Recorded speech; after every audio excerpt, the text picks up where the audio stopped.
Terris King II here again with Home to School.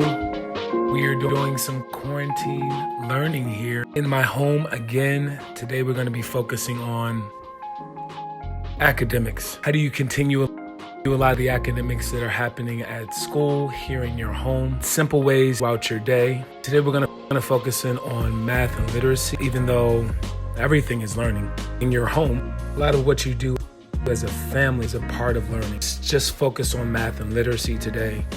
With literacy, the first thing I would say is reading. I think one of the great things, and maybe a tip for you at home, is to have a standard everyday reading literacy time. This time is not just for your child to read different books in your home, but also for you to sit and read. And the great thing about that is some time possibly apart from each other. It also shows your child that you can model for them what it looks like to be a great reader. So working with young children, think about the time period. I know my kindergartners at school can read for 30 to 40 minutes straight, but it takes time for them to build that stamina. So that's something for you to think about. Also, journaling. It's a great way to do some writing. For a lot of young children, it's not just about them writing pages and pages of words, but for every single day, if they were just to draw a picture of their favorite thing that they did that day and to write some words under it about that. If you have a lot of writing utensils and a lot of tools in your home, to be able to use those to make that picture into a larger piece of artwork. If you do have a journal at your home, trying your best to have consistent journaling times.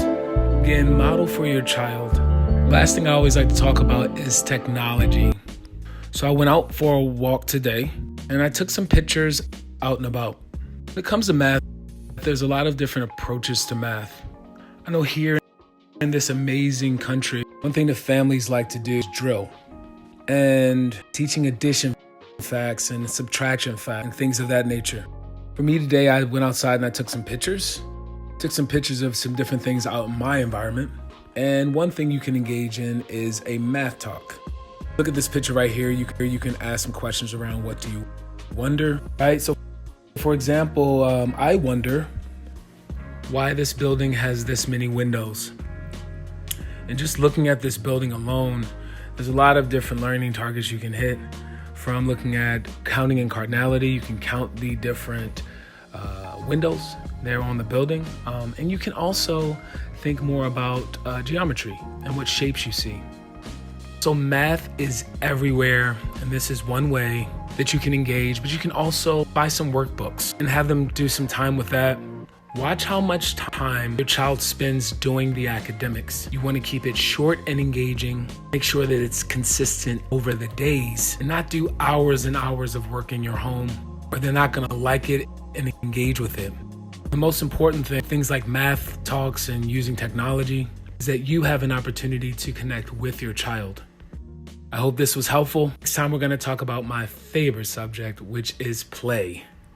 When you're working with young children, this is the way that they learn the best. So I'll see you next time. This is Terris King with Home to School, the formula that works.